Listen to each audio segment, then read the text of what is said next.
So back when I was an entrepreneur, president of my own company, I was sitting at the desk one morning. It was a little after 9 o'clock, as I recall, and I got this call from one of our customers. He was the chief financial person of this company. Ed, he said, I just want to tell you that we just filed for Chapter 11 bankruptcy this morning. Well, this caught me by surprise, especially since he owed me about $30,000. This part of my business was providing temporary labor, my employees working as temps for his company at a marked up fee. And as an unsecured creditor, I knew this money was gone. Worse, because these were my employees, I'd been paying their paychecks every week. So all this money came right out of my pocket. Oh well, cost of doing business, right? Well, I told him, well, send the employees home, take them off the clock, so to speak. I didn't want to have to continue to pay them. And that's when I learned that because they were considered to be essential employees by the court. And while his debt with me was wiped clean at that moment, the court mandated that they stay on board working for his company, yet on my payroll. This court would ensure that I got paid for future billings. But that $30,000, gone, kaput. Yep, that's Chapter 11 bankruptcy for you. I later learned this particular company had filed Chapter 11 bankruptcy twice before. This is the third time. So here's how it goes. Under a 1978 revision to bankruptcy law, a company might run up its debt load either through mismanagement, loss of customers, or any of many reasons. So that now they're unable to pay those obligations they incurred. Then they file a petition with the courts asking for relief under Chapter 11. If approved, it wipes out their debts with some exceptions, taxes, for example, and they're to reorganize. And they can do this multiple times. Some people are now jokingly referring to some of these companies as, they've done it twice, as Chapter 22s. But this isn't capitalism, is it? This isn't my view of capitalism. When a company cannot pay its debts, in my opinion, it should be liquidated. Assets sold, creditors paid off in well-established priority order. It's been around for a long time. That's a general description of Chapter 7 bankruptcy, liquidation. Now, I realize I wouldn't have been repaid in Chapter 7 or Chapter 11 as an unsecured creditor, but most of the money that passes through a business on a day-to-day basis is unsecured. Vendors, administrative costs, most inventories, services, rent, utilities. By the numbers, there are far more unsecured creditors than secured creditors.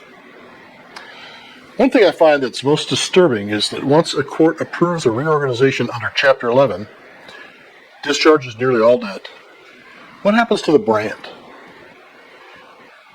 The company name, the history, or the logo? Well, this may surprise some folks out there, but take Delta Airlines, for example.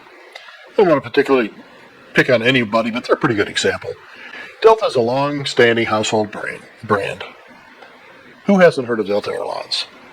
Well, in 2005, Delta filed for reorganization under Chapter 11 bankruptcy. Did you know that? Probably not. Well, in their Chapter 11 reorganization, Delta went into court loaded with debt and came out having slashed the debt by about $9 billion a couple years later. That's billion with a B. Yet they kept their name, their history, and their logo. And I'll bet few passengers today know this. Few Delta customers know this. And they enjoy a high reputation in the airline industry. Similar things happened with United Airlines, General Motors, Pacific Gas and Electric Company, California's big investor-owned utility that's going through Chapter 11 twice, 2001 and 2019. That's just a few. There are many, and many with household names. It's my contention that there should be a little bit of shame. Yep, I think there should be a little bit of corporate shame when you can't pay your bills and you go into bankruptcy. You sure should not be able to retain your name and your logo. That misrepresents where you've been in your corporate life. At a minimum, the name Delta as a trademark, I think should be retired. So Chapter 11 has recently, I think, become a business strategy. Now, years ago, I was a CPA and a corporate financial executive. I had several titles in this part of my career, but one of them was a long one, Director of Financial Planning and Development. In this job, I worked on budgeting, planning, and strategy. What was the big picture? What were we going to do with this company to increase revenue, increase margins, maximize profits? And fortunately for me, in my entire career, I was never on the wrong side of any bankruptcy proceedings. But let's go back to that word strategy. It has now become apparent, given the proliferation of Chapter 11 filings, that Chapter 11 bankruptcy is now being used, in my humble opinion, simply as a business strategy. It's among the choices that management, the board of directors, and major shareholders consider when times are tough. Smart, huh? They retain the company, the identity, the reputation, the logo, the history, even employees and management most of the time. They just jettison the debt. Big money overwhelmingly runs through Chapter 11 versus Chapter 7, which is liquidation. Among large corporate bankruptcies, companies with over $100 million in assets, and that's not a terrifically huge company, $100 million in assets. The filings over a recent 12-month period that were studied showed 108 Chapter 11s versus just 5 Chapter 7 bankruptcies. And moreover, in my opinion, it's become sort of the secret sauce for private equity firms. Private equity-owned companies are overrepresented in the big company bankruptcy rolls recently. And analysts have been ringing the bell on it. S&P Global has tracked a record pace of private equity-backed bankruptcies in 2024. I guess they figured out this strategy. What do you think? So to restate what is obvious to me, Chapter 11 bankruptcies have become sort of a corporate strategy. And this seems almost criminal when one takes a look at the whole, let's say, student loan fiasco. And this one really lights me up. Congress has, over the last 50 years, progressively made federal student loans harder to wipe out in bankruptcy. And then, finally, in 2005, they extended that tough treatment to many private loans as well. So even as big companies use Chapter 11 to shed debts, sometimes more than once, student loans are carved out of the ordinary bankruptcy process, and only in very rare, very few cases are dismissed because of undue hardship. I'd like to know what you think. Do we really have a true capitalist system these days? Or is it capitalism when things are going well, but something else when a business starts to fail? And how about those auditors, the CPA firms? When I took the CPA exam, admittedly that was a long time ago, all publicly traded companies and those with publicly traded debt, even though their stock was not public, were required to have an annual independent audit of their financial statements. Even companies who did not have public stock or public debt often had the same requirement due to banks or lenders' covenants. And those auditors are required to take into account something referred to as a company's viability as a going concern. In the context of an independent audit, going concern is a term. It means a presumption that a company will continue its operations and meet its obligations as they come due for the next 12 months, until the next audit. If conditions raise substantial doubt about that ability, the auditor must add a going concern paragraph in their audit opinion. However, recent research has found a large share of companies that went bankrupt received no prior going concern warning from their auditors.